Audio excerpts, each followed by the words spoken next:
Hello, and welcome to today's episode. I'm so glad you're here. Whether you're just starting out with your English learning journey or you've been practicing for a while, today's topic is going to be both fun and useful. We'll be diving into a particularly tricky part of the language: homographs. Have you ever heard of them? If not, don't worry.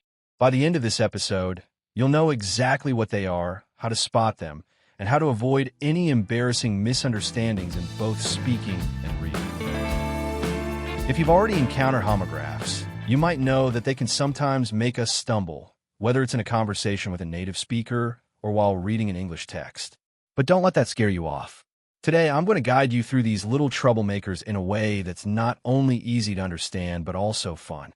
So, grab your headphones, get comfortable, and let's start exploring the wonderful world of homographs. What are homographs? Let's define what homographs are. In simple terms, homographs are words that are spelled the same, but have different meanings. The tricky part is that these words can also be pronounced differently depending on their meaning.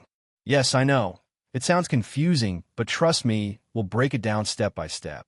Let's say you're reading a sentence, and you come across the word lead. It could mean two things. It could refer to a type of metal, or it could mean to be in charge of something, as in to lead a team. See the problem? The word is spelled the same, but the meaning and pronunciation change based on the context. Homographs are like English's little language puzzle pieces, and it's up to us to figure out what they mean depending on where they are and how they are used. But don't worry. This is exactly why we're here today, to help you understand how to use homographs in real-life situations.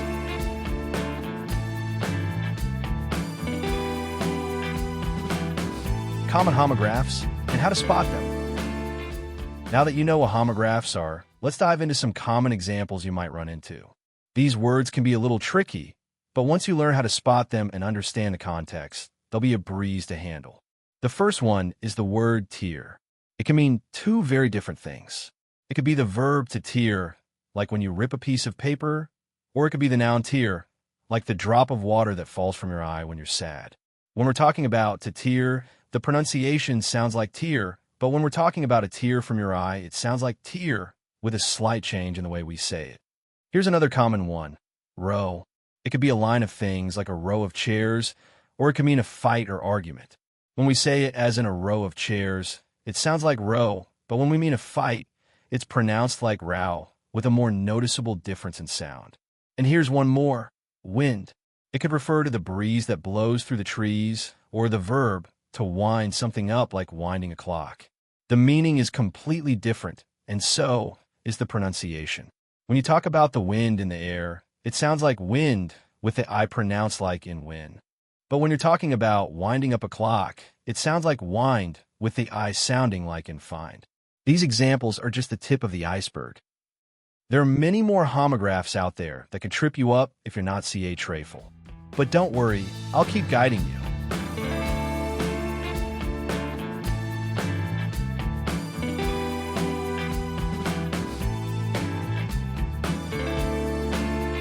How to handle homographs in real conversations.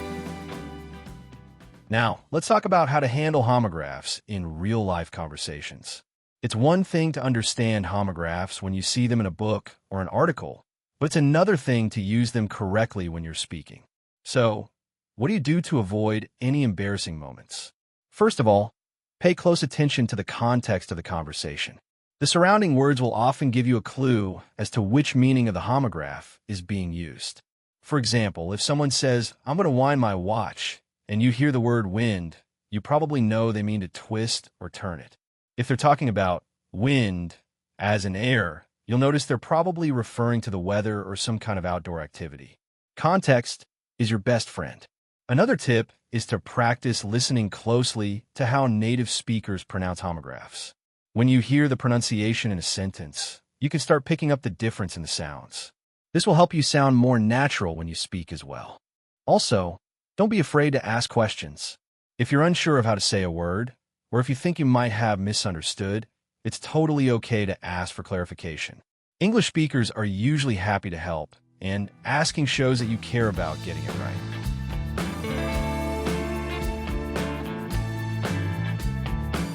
tips for reading and understanding homographs. Now, let's talk about reading. Homographs can sometimes cause confusion when you're reading a book, an article, or even a sign on the street. But again, it all comes down to context. If you're reading a sentence with the word lead and it's talking about a heavy metal, you'll know it's not pronounced lead. The sentence will give you clues. For example, if it says the lead in the pencil is soft, you can guess that it's talking about the metal, not leading a group. Sometimes, reading homographs out loud can help. When you say the word out loud, you might notice the meaning based on how your brain processes the sentence. This is a great strategy, especially if you're practicing reading and pronunciation at the same time. Here's a fun fact. Many learners make mistakes with homographs when they're reading silently. They can mispronounce the word because they don't hear the difference, but when they say it aloud, they realize the mistake. So, don't hesitate to practice reading out loud. It's not only helpful for homographs, but it also boosts your overall speaking and listening skills.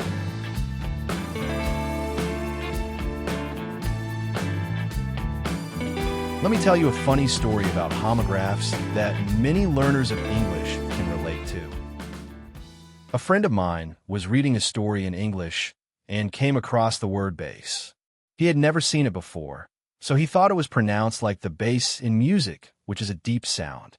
But the word was actually referring to a type of fish. So, when he read the sentence out loud in class, he said, "I'm going fishing for bass," and everyone started laughing. He quickly realized his mistake and laughed along with everyone else. Another time, a student misunderstood the word close. They read the sentence, "Please close the door," and thought it meant to make the door near you.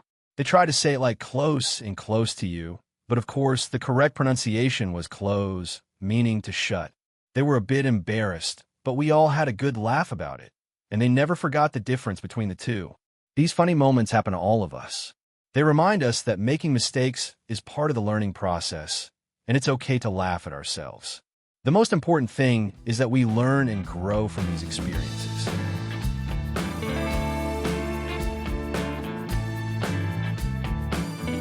So, there you have it, homographs in a nutshell. They're tricky, but with a little practice and by paying close attention to context, you'll be able to understand them and use them confidently. Remember, whether you're speaking or reading, context is key to figuring out the meaning behind a homograph. Keep practicing your listening, speaking, and reading skills, and you'll soon feel like a pro when it comes to homographs. Thank you for listening today. I hope this episode helped you understand homographs a little better and gave you some good tips for dealing with them in real life. Don't forget, making mistakes is part of the fun when you're learning a new language. So, keep going, keep laughing, and most importantly, keep learning. As always, speak like a native, understand like a native. Happy learning!